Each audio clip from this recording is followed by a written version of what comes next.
Hello and welcome to Talking Shit About, a monthly podcast where I, Elizabeth Weberman, interview someone about something they love, something they hate, something they've been through, or something they just know a lot about, and hopefully by the end we've all learned something. This month I interviewed Gallo to talk about his experience with sex addiction, something that's kind of foreign to me, but I thought it was a super interesting conversation. So Gallo, thank you so much for coming on and being vulnerable. I hope you guys get something out of this episode. Before we dive in, I just want to let you know that there's currently a merch sale going on. You can get 25, or no, I lied. You can get 20% off of everything.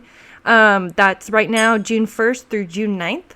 So go ahead and buy some stuff. As a reminder, the NIMBY Bingo and Abolish ICE designs, all of that money goes directly to Tillamook County Food Banks. So it's for a good cause. The rest of it goes to me to support the show.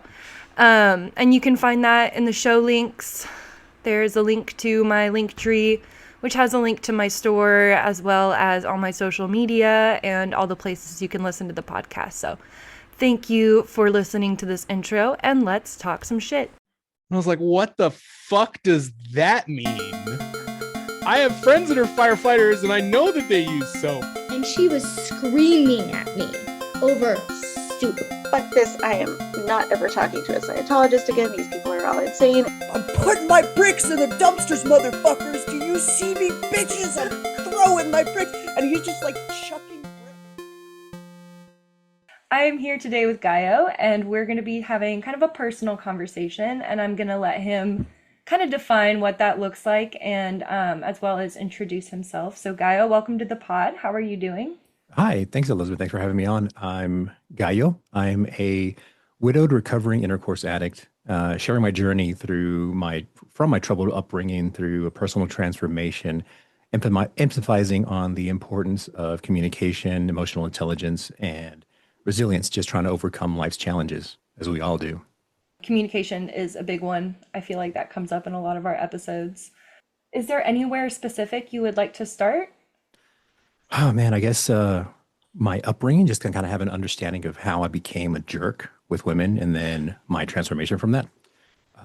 My earliest memory is nearly drowning. I was about 4 or 5, nearly drowned in a river or creek behind a house that my mom was cleaning. And when I got out of the water and came running inside, I was scared. And of course, I thought I was coming in to get consoled or consolation from my mother, and I got yelled at for coming in and going for a swim, coming in dirty, making a mess.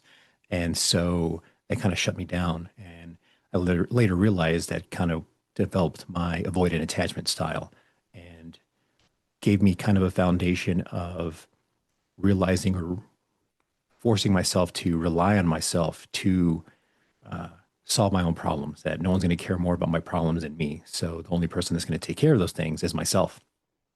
And so one, that was like my basis of resilience. And then later on, growing up in a Latin American family in the 80s with machismo, which essentially is being taught and raised that as a man, your job is to provide and protect for your family. And the bonus to that is if you do a good job and your wife isn't satisfying you, then you can go and step out on the side and get whatever you want. But with that, there's kind of rules. And with those rules, there's kind of stipulations and caveats and if-then loops. So kind of like with the Catholic Church, you're not supposed to have sex before you get married. But if you do have sex, you're not supposed to wear a condom because you're preventing a soul from coming to earth. And if you do get pregnant, you're not supposed to have an abortion because you're preventing a soul from coming to earth. And so the whole focus is keeping a soul coming on. Whereas with machismo, it's kind of that you're allowed to have a side piece where you're not allowed to fall in love and you're not allowed to have a relationship. But if you do, you can't have kids. And if you do have kids, they're not supposed to come around. That was like the ultimate one that sticks around, that the step family or the secondary family never comes around and knows the primary.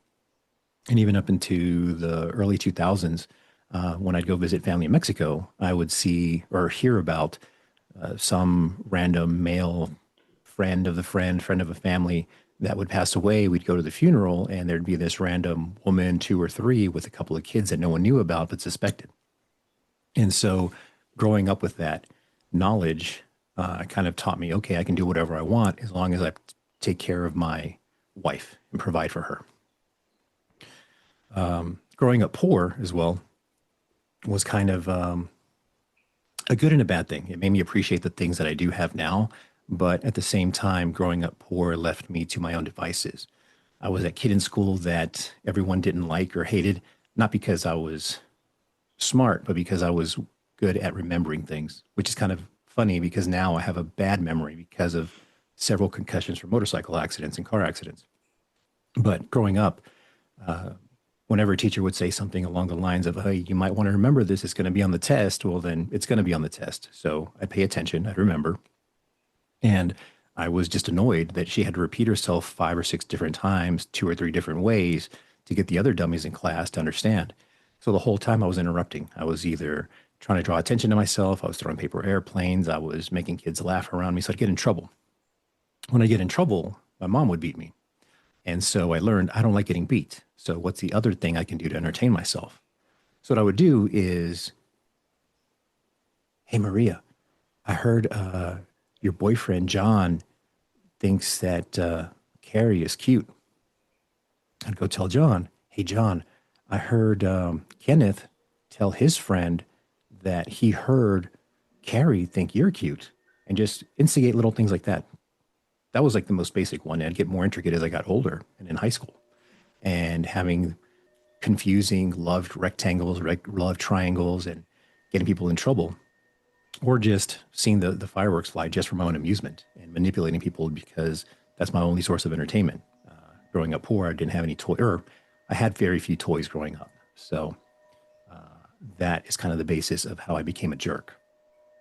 Did you have any close friends when you were growing up or around that time? I thought I did. So I grew up on a dead end street, and I had a betrayal that I kind of just had an epiphany with a therapist in this past couple of years, where I didn't have any siblings. I'm an only child. So I'd never understood that dynamic of having trust or having someone that you can rely on. And I thought I had trust with a couple of friends that I grew up on my street because we grew up on the same street. We'd look out for each other, and myself and 2 other kids were the oldest kids on the block. By the time we were 10, the high school seniors had graduated. We just saw them as big kids, and I realized now they were teenagers, but they were just high school graduates. They left the home. And so we were like that next generation of kids that were the younger ones were looking up to, which was just 10 months to a year and a half younger than us. And so we were all roughly the same age, but 3 of us were the oldest. We were all born in the 70s, or me and the other 2 were in the 70s. The other rest were younger. And anyways, so I was always that big kid that was always head and shoulders taller than most of the other kids. I was bigger, broader, and all the other kids of my same age group or same grade level were smaller and more frail.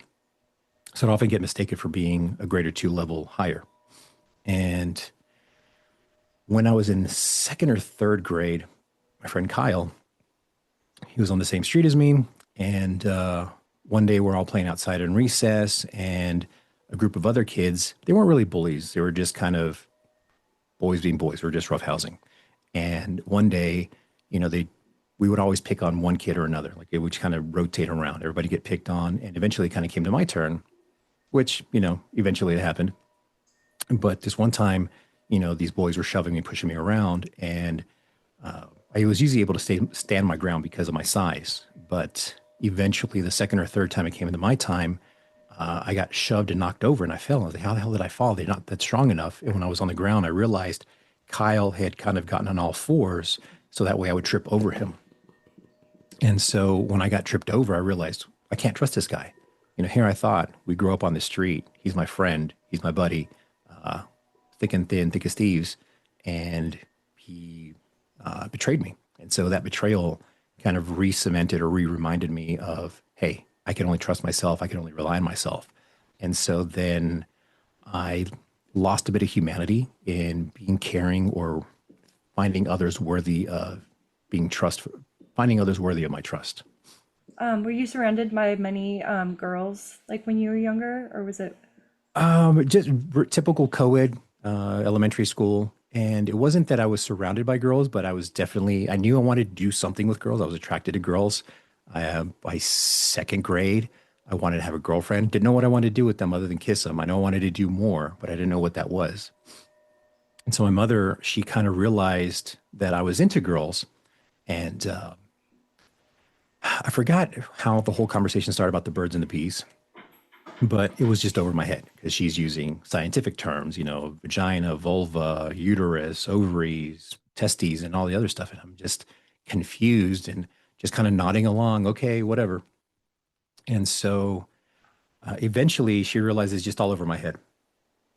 And so in her frustration, she kind of just says, you're trying to put your dick in her pussy. I'm like, oh, that's what I want to do. Okay, thanks, Mom. Like, I didn't say that, but the light bulb went off in my head, and she saw that. She said, whoa, whoa, whoa. I'm responsible for you, not your kid, because that's how you get pregnant. If you get a girl pregnant, you're going to go live with her and raise that kid, because I'm only responsible for you. And my mother was a loan shark, which is surprising because I think she was just good enough to help us survive, not so much in having us live in a life of luxury. But I do recall her stabbing a man in the arm for interrupting her while she was trying to get him to pay her back. There was other circumstances around that. But what stood out to me is that she stabbed someone for interrupting her. So I knew she doesn't fuck around. So if she said, I'm going to go live with someone else. If I get a girl pregnant, then I better not get a girl pregnant because I'm going to live somewhere else. So I always had that fear. I wanted to do something with a girl, but I was also scared of getting a girl pregnant. And of course, in high school, middle school, the rumors are always, oh yeah, so-and-so got pregnant after having sex one time. And now as I got older or talking to those friends years later in high school or after graduating, is that they were having sex for weeks and months on end. They stopped using a condom and eventually got pregnant. But the rumor mill was, oh yeah, they were using a condom and got pregnant the first time. It's like, oh shit, if they're going to get pregnant with a condom, then what chance do I have? So I was always trying to find a girl that would want us to have sex, but at the same time scared to have sex. So I was doing other things, oral, with girls or vice versa. And so finally, I just got up the nerve after my mom passed away to have sex with a girl. We were each other's first. And she broke my heart. After we graduated, I proposed to her. And I found out a month later after I proposed that she'd been cheating on me since a month before I proposed. But there's kind of an ironic twist to that because I found out back 15 years after the fact that she wasn't cheating. She only said that because she knew that I had a disdain for drug addicts. And she was hooked on cocaine. And so my suspicion of her behavior was because she was on coke. And she didn't want me or her parents to find out that she was on drugs. So she admitted to cheating on me to keep me from breaking up with her for whatever her logic was. And in that moment, I decided, okay, I'm going to cheat on you with 100 girls and throw it in your face. And so then that's where my deviation into intercourse addiction kind of started. And just so I don't forget to say this, I really appreciate you being so vulnerable, especially with the early childhood stuff like that. Thank you. Stuff sticks with you. Yeah, it is. And it's funny because I've spoken about this before, but having a therapist kind of work through emotions and whatnot over the years, in the past few months, revisiting those issues kind of bring up more feelings where in the past I could talk about, no big deal. But now this past year has been kind of eye-opening and emotional. There we go. That's the word. This relationship, so you were fresh out of high school, right? Is that kind of around the time frame that we're at?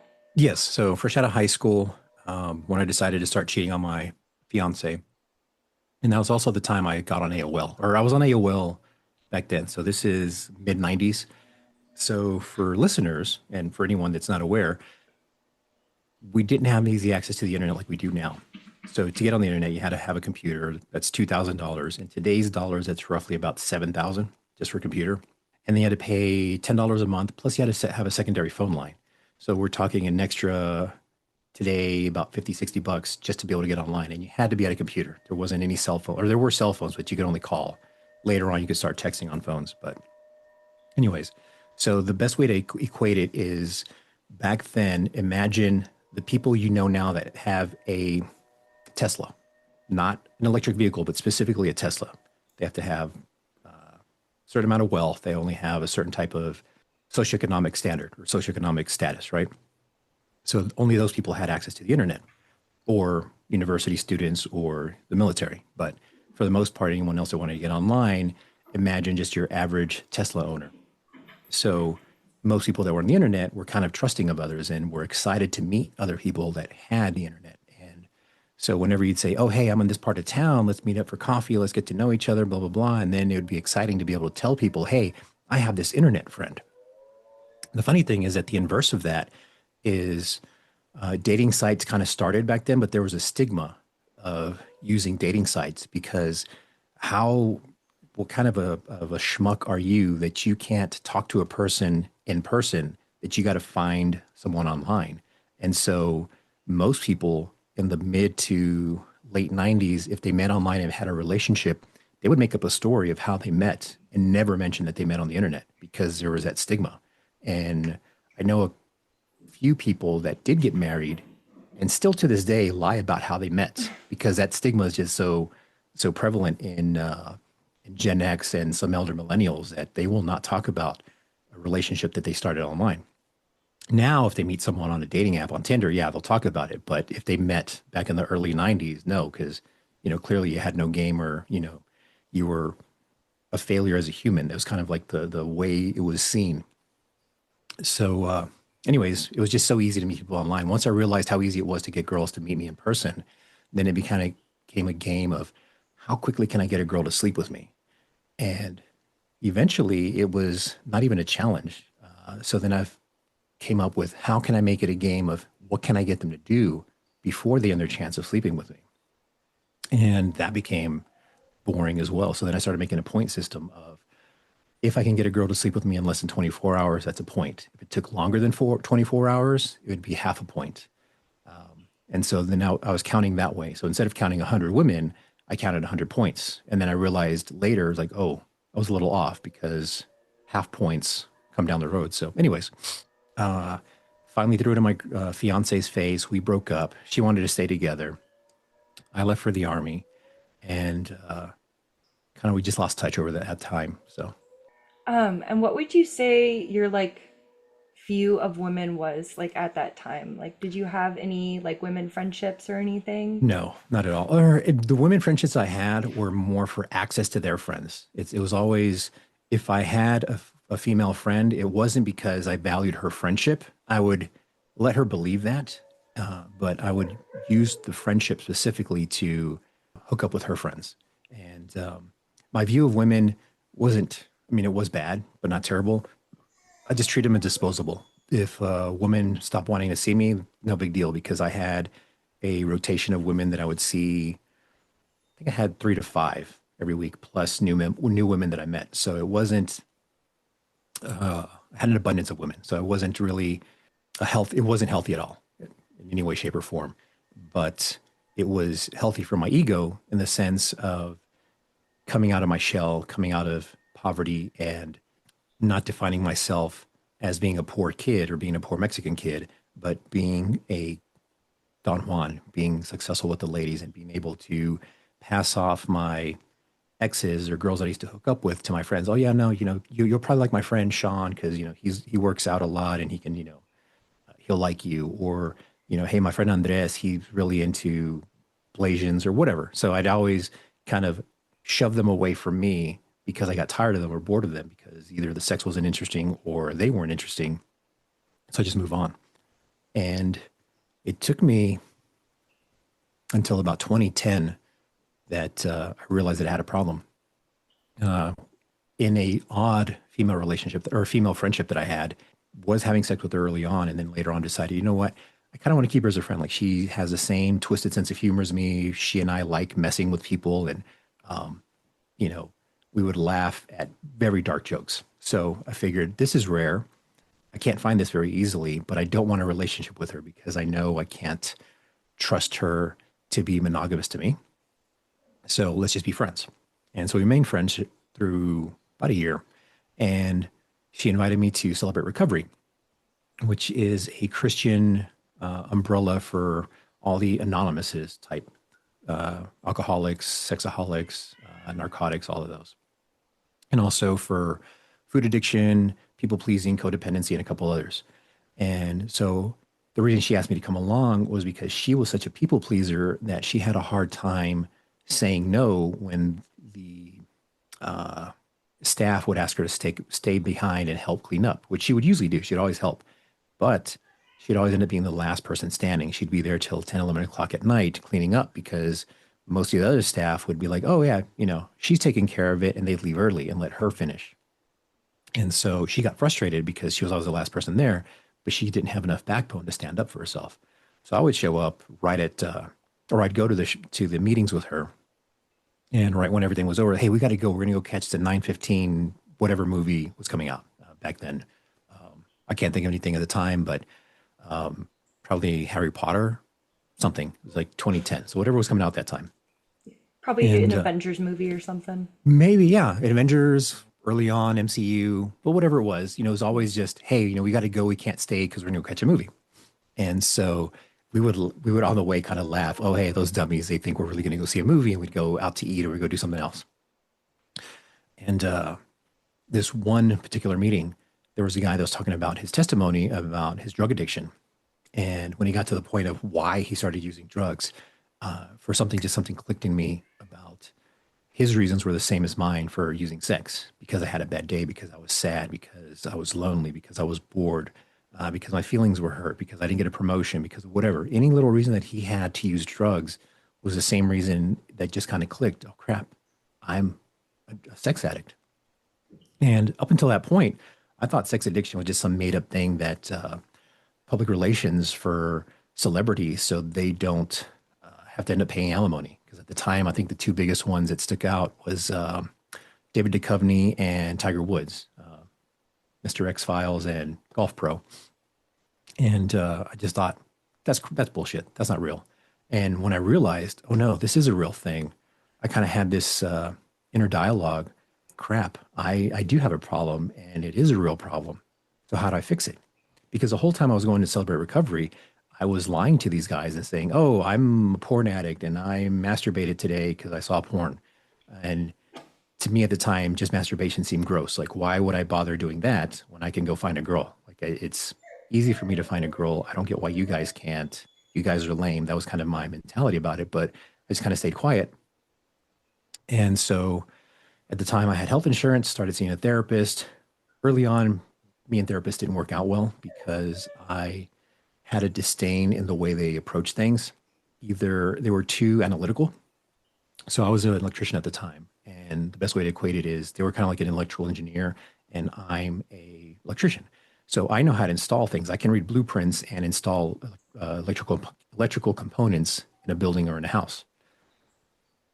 Electrical engineers know how to design it, but have no idea how to do it. And so that's the way I kind of saw the therapy. Like, they understood my problem, but they didn't know what I was going through or didn't know the experience. So then I started going to Sex Addicts Anonymous. And in there, at least in the 2 or 3 different groups that I went to, it felt like they were just white knuckling it. They weren't addressing their issues. They were just, yeah, I was thinking about going and having sex today, but I didn't want to disappoint my sponsor and this and that and the other. And I didn't want to have to, disappoint you guys. And I trust you guys and I know you guys aren't going to judge me, but I didn't want to do it and be a failure. And, their whole thing was just living up to an expectation, not dealing with their issues. And so finally I circled back to Celebrate Recovery and admitted, hey, this is really my problem. I was lying. This is also the reason I was coming before because, my friend can't say no. So I came here to do that and then realized I'm an intercourse addict and I need help. So I started with small group studies with Celebrate Recovery. And then from there, once I was done with the course, then I was more open to working with a therapist. And since then, touch base every few years for a couple of months to a year and then kind of, okay, I'm good now. I'll go on my own for a little while. And were you still, at what point were you not with your fiance anymore? Oh, no. Yeah, we were done. When I went to the Army, before I got out of basic, we were probably like a month or a couple of weeks into basic, she'd sent me a letter and just blew me off. After that, I got out of the Army, hooked up with a girl that I'd met on AOL way back. So we kind of kept in touch, and we got married. And I told her early on, hey, I'm going to have sex every day. If you want to be a part of that, that's up to you. And when we were dating, that was fine. And apparently she either forgot about it or thought I was joking. And so once we were married, we'd go 2 or 3 days without having sex. So I'd go find someone else. We'd have sex for a couple more days. And then she'd find out about the other girl and she'd get mad and not want to have sex. So I'll go, okay, fine. I'll go have sex with someone else. And it's an endless loop of me hooking up with other women, her finding out about it later, getting mad, not wanting to have sex. She got tired of not having sex, so then we would. And then whatever. So it's just an endless vicious cycle for 8 years. Finally, she got tired of me and we got divorced. So I'm super glad that you were able to find a recovery group and, start that path. That's pretty awesome that you just kind of like stumbled into it. So with therapies, have you found any like specific kind of therapy particularly helpful? For me, the most helpful was Celebrate Recovery. I forget the name. They always tell me the types because there's 3 different that we've gone through. Remember the names? I'm blanking, but it's like the modalities, and they explain it to me why and how to address my issues. And so one of them is Socratic-ish. They ask you, well, why do you think you did this? Why do you think you did that? What brings you around? And then the other one is kind of giving me work to kind of go back, kind of like shadow work. And I forget the other one. Aside from like therapies, like what other things have been really helpful in like your journey to recovery? Just understanding that my value as a man is not based on how many women I've been with, and that increasing or bettering my mental health has improved my life outside of it. It's also helped my relationships. So after going through therapy, I finally found a healthy relationship. We were together for 4 years and 11 days before she passed away. We were married for just under 2 years. Even though it was a short relationship, it was very fulfilling. And in that, we always had constant communication. And for your listeners, I know communication has been a buzzword for the past couple of years, especially since COVID. But by communication, it's specifically making sure you understand each other, not just trying to get your point across. Because most people think communication is just speaking and making sure you're heard. But I think the point is making sure you are understood and you understand the person that's speaking to you, the person you're communicating with. And so one of the most important things was we never went to bed angry. There'd be a couple of times where she'd tell me, hey, you said or did this and it hurt my feelings, or I didn't like that. And, I just wanted you to know how I feel about it. And so I would ruminate on it for a day or two and kind of realize, oh, you know what? You are right. That was kind of fucked up of me to do. Or I'd be like, you know what? I don't think that's such a big issue. So we need to have a conversation about this. Why is it such an issue for you? Because I don't understand it. Help me understand why it's an issue. Another time she would kind of realize that it would be something from her past that bothered her. It wasn't so much what I did, but just kind of a reminder. And so we only had probably 2 or 3 of those conversations per year. And for the most part, otherwise, it was just a great relationship. We were that hashtag relationship goals that everybody wanted to be or was envious of. We would do things basically 7 days a week. If it wasn't roller derby practice or roller derby games that we were attending or part of, it would be like a museum gala opening, a friend's divorce party, a friend's house, a friend's housewarming, a birthday party, whatever. So we was always out and about doing stuff, not just going out to bars or clubbing. And so we were always busy. Finally, like in the last 6 months that we were together, we started taking a break or taking it easy, where one Saturday a month, we would have a D&D game at home. And then we'd have a potluck and then karaoke at our place that night, which I would either DJ or KJ, just depending how many people showed up. That's adorable. I love that. That's so cool. Thank you. I hate to like bring it down because that's such like a positive note. But I'll try to reword this question that I had. But what things do you kind of like, is there anything that you kind of try to like avoid, like any particular kind of people or media or anything just for like your well-being? No, I think for me specifically, growing up Gen X, I kind of have a resilience and a thick skin. So I don't have triggers in the sense, or I do have triggers, but I don't let them affect me, kind of like little bullets for Superman, in the sense that I see it, I recognize it, and I acknowledge it. I don't just try to ignore it, because then it'll kind of creep up. It'll be like, oh, hey, so what if there's a video of a girl twerking? And it's attractive, but it's not really my thing. For me, sexuality or attractiveness of a woman is more based on what's hidden, what you can. So for me, growing up, always found business casual women more attractive because there's always something, it's like opening up a present.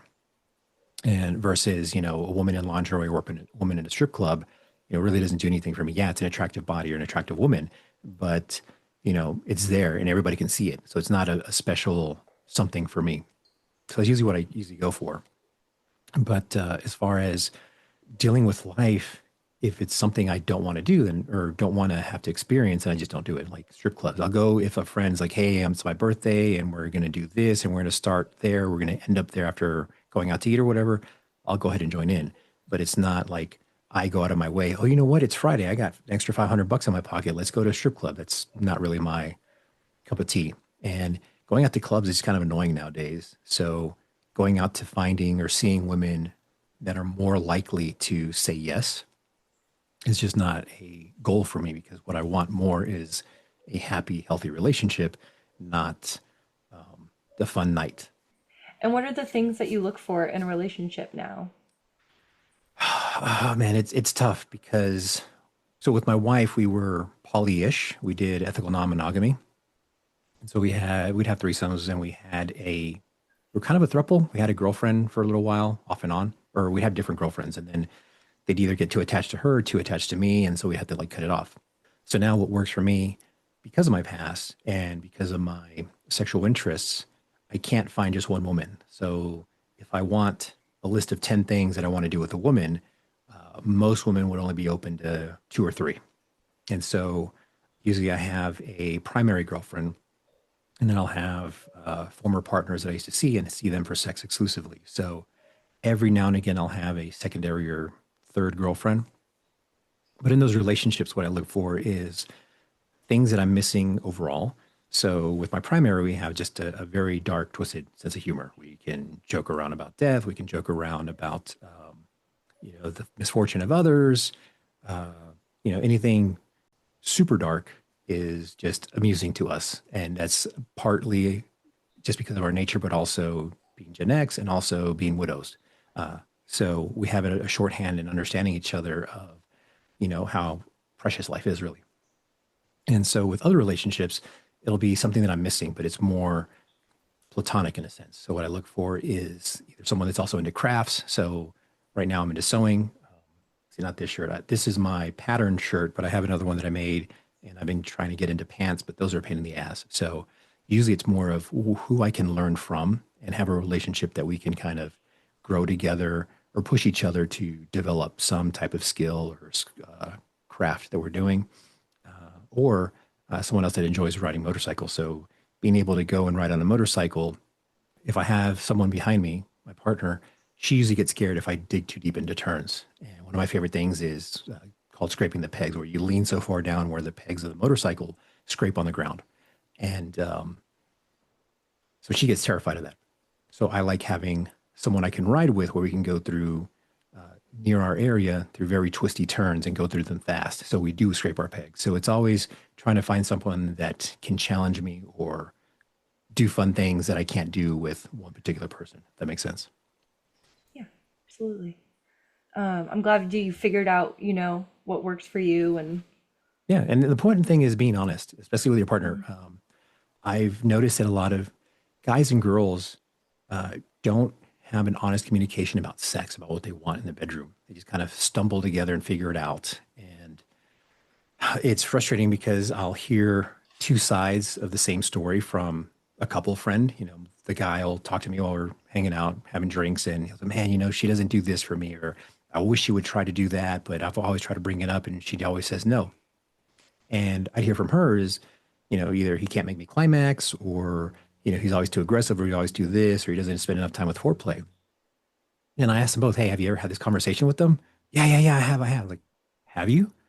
And it turns out that they just make their demand, but they don't try to negotiate or have a conversation about what they want. And so one thing I always try to push with my friends and anyone who listens is have an honest conversation that's not an argument, that's not confrontational. You never do this for me. Just, hey, look, babe, I really want to try this in the bedroom, or I really want to try bedroom stuff outside of the bedroom. I want to go try this in a car, in a parking lot somewhere. I want to go to a cemetery. I want to go to a church, whatever.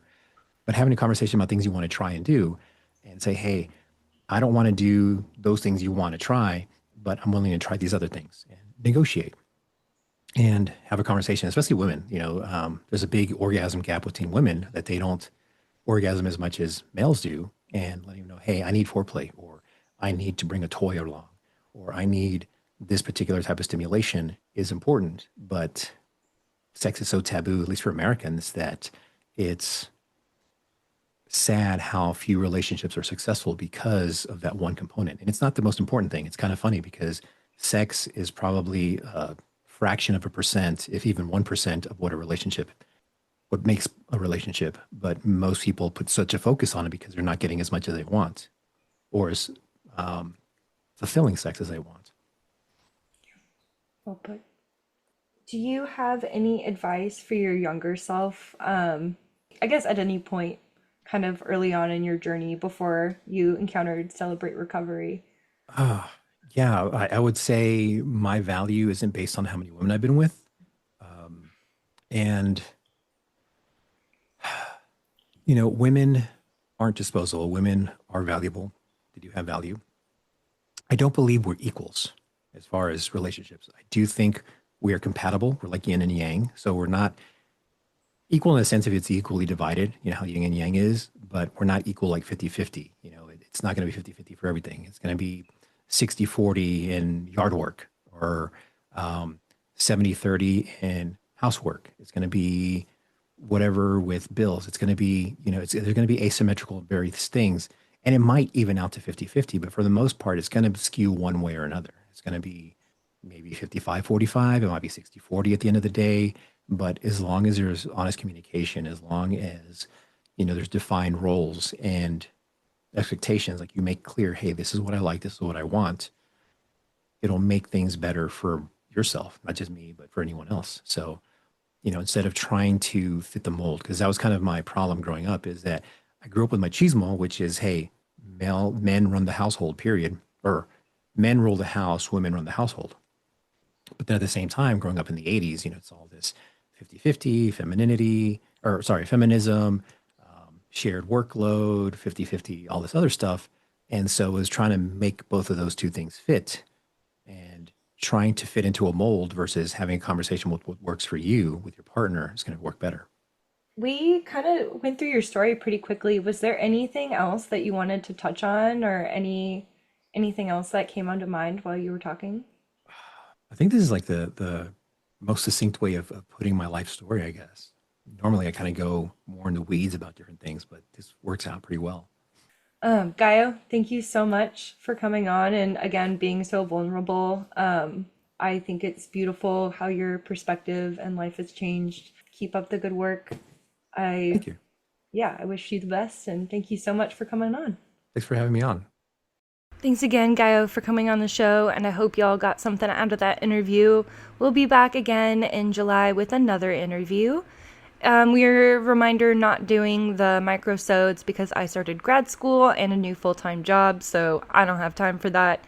And if you want to support the show, there are a few ways you can do that. You can join Patreon for $2 a month, where you'll get exclusive and behind-the-scenes content, as well as early access to interviews. You can buy my merch, and again, there's a sale 20% off of everything right now, June 1st through June 9th. And you can follow me on all of your podcasting platforms, hit subscribe, and what else? I'm sure there's other things. You can follow me on social media. I haven't been super active, again, because I've been busy with school and work, but it's there. I post when I can. So thank you so much for listening, and we'll see you again next month.